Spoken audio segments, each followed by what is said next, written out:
자, 오늘은 여러분들이 좀 궁금해 할 만한 그런 내용에 대해서 얘기를 해보도록 하겠습니다. 순간감과 지속감의 차이에 대해서 얘기를 해볼 건데요. 지속감은 여러분들이 알고 있는 뭐 태양이라든지 뭐 백열등, 형광등, LED 이런 다양한 조명들을 이제 얘기를 하고요. 그리고 순간감은 뭐 플래시라고 하기도 하고 스트로보라고 하기도 합니다. 이런 조명을 보고 순간감이라 하는데 뭐 당연히 알다시피 사진 찍을 때 팍 하고 터지는 그런 제품들을 얘기합니다. 근데 만약에 여러분들이 영상을 촬영한다면 당연히 지속감을 사용해야 합니다. 그건 뭐 당연한 거고 순간감으로는 영상을 찍을 수가 없죠. 그래서 영상도 촬영할 수 있고 사진도 촬영할 수 있는 이런 조명, 지속감의 가장 큰 장점입니다. 네. 근데 오늘은 영상을 제외하고 사진만을 가지고 얘기를 해볼 겁니다. 네. 여러분들도 아시다시피 사진에서도 지속감을 사용합니다. 왜 사용하냐? 우선 바로바로 보여주는 게 있기 때문에 순간감은 찍어봐야지 알게 되는데 지속감은 눈으로 바로바로 보여주기 때문에 내가 어떻게 찍힐 것인지 가늠을 하기가 더 좋죠. 그럼 어떤 단점이 있느냐? 우선 순간감 같은 경우는 내가 필요할 때만 빛을 냅니다. 그렇기 때문에 전기 사용량 자체가 지속감하고는 차이가 있겠죠. 물론 이제 고강량 제품이 아니라면 여러분들이 뭐 전기 요금을 걱정할 정도의 그런 문제는 아닙니다.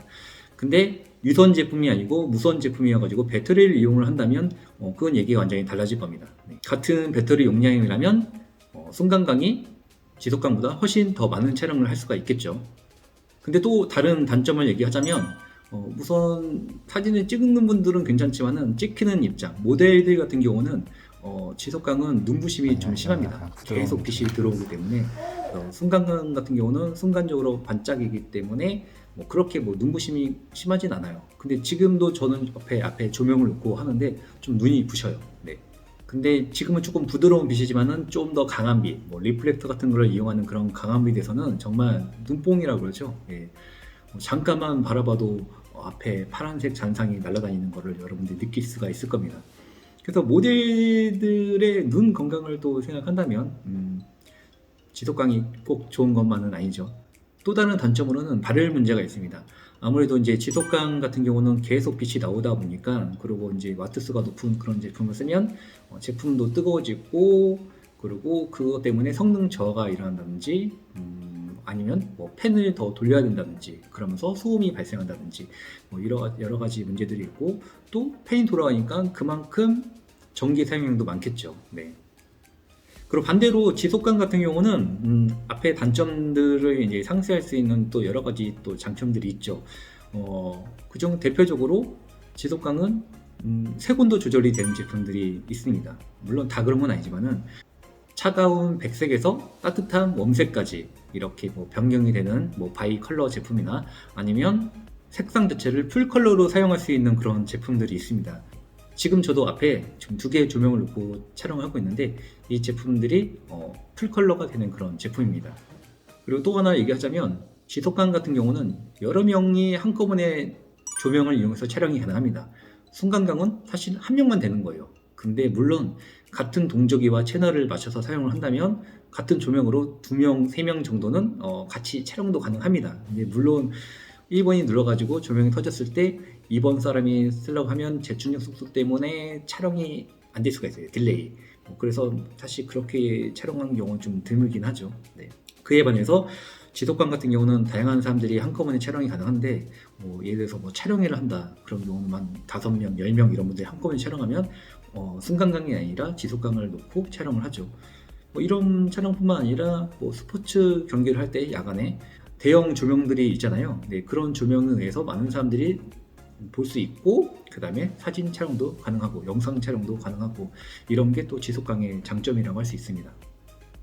그리고 동조기를 사용하지 않기 때문에 스마트폰으로도 촬영이 가능하다는 또 장점이 있습니다. 요새 같은 경우는 스마트폰 좀 화질이 좋다 보니까 사실 조명만 잘 갖춰지면 카메라 못지않은 그런 사진의 퀄리티를 내는데 그래서 쇼핑몰 같은 경우에 지속감을 놓고 그리고 스마트폰으로 촬영해가지고 올리는 사람들이 굉장히 많습니다. 네. 자, 그럼 오늘 메인 주제입니다. 순간감과 지속감, 밝기 차이가 얼만큼 날지. 이 영상 위에서 정확히 딱 같은 와트수의 조명이 있으면 좋았겠지만은 그게 안 돼가지고 조건을 맞췄어요.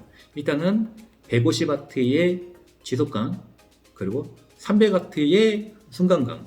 그래서 300W의 순간강을 2분의 1로 하면 딱 150이 되잖아요. 그래서 그 기준으로 이제 촬영을 했고요. 그리고 이제 편의상 여러분들한테 2분의 광량을 2분의 1이라고 얘기하지 않고 풀발광이라고 얘기해가지고 비교를 할 겁니다. 그래야지 바로바로 비교가 될 거니까요.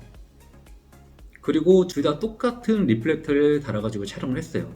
근데 사실 지속광 같은 경우는 빛 자체가 그냥 앞으로 바로 딱 나가는 LED이기 때문에 리플렉터를 달거나 안 달거나 별로 차이가 없어요. 근데 순간광 같은 경우는 리플렉터를 안 달면 빛이 사방으로 퍼지기 때문에 광량이 더 저하가 될 겁니다. 그래도 비슷한 조건을 맞추기 위해서 둘 다 동일한 리플렉터를 달고 찍어봤고요. 자, 먼저 150W의 지속광을 가지고 셔터 스피드 120분의 1, 그리고 ISO는 100, 그리고 조리개는 F5로 놓고 촬영을 해봤습니다. 대충 이 정도의 결과물이 나왔습니다. 이걸 기준으로 해가지고 순간광으로 촬영을 해볼 건데요. 자, 순간광에서도 150W의 광량으로 풀발광으로 한번 쳐보겠습니다. 네, 바로 결과가 나왔습니다. 뭐 보시면 알겠지만은 아까하고는 비교할 수 없을 정도로 밝습니다. 그럼 바로 결과가 나왔네요. 순간광이 지속광보다 당연히 밝다. 얼만큼? 훨씬 더. 정확히 얼만큼인지는 일단 다시 또 테스트를 해보겠습니다. 우선 2분의 1 광량으로 해봤고요. 그 다음에 4분의 1 광량, 여전히 밝습니다. 그리고 8분의 1 광량, 그래도 밝아요. 그 다음에 16분의 1 광량으로 해봤습니다. 이제 좀 비슷해졌는데 아까 촬영했던 지속광 150W랑 16분의 1 광량이랑 한번 같이 비교해 볼게요. 일단 봤을 때 16분의 1의 순간광이 살짝 더 어둡습니다. 그럼 뭐 대충 육안으로 본다면 한 13분의 1 정도 광량이라고 보면 될 것 같아요. 자, 그럼 왜 이런 결과가 나왔을지 한번 얘기를 해볼게요. 뭐 완벽한 메커니즘은 사실 저도 잘 모릅니다. 하지만 추측으로 설명을 해드리자면 일단 150W의 지속광은 150W만큼의 전기를 사용해가지고 밝기를 낼 겁니다. 그렇겠죠? 근데 순간광은 150W의 전기를 쓰는데 이거를 그냥 쓰는 게 아니라 전기를 충전해서 모았다가 확 터트리는 그런 방식이기 때문에 아무래도 지속광보다 순간광이 더 밝은 광량을 순간적으로 낼 수 있을 거라 생각합니다. 그래서 순간광 같은 경우는 풀발광 기준에서 뭐 짧은 거는 0.9초 그리고 긴 거는 3초 이상 정도의 재충전 속도가 필요합니다. 그 시간 동안 전기를 모아서 터트리는 거기 때문에 당연히 순간광이 지속광보다 밝기가 더 밝다라고 볼 수 있어요.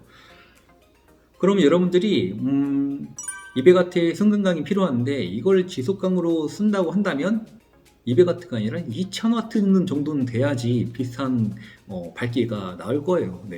이론상.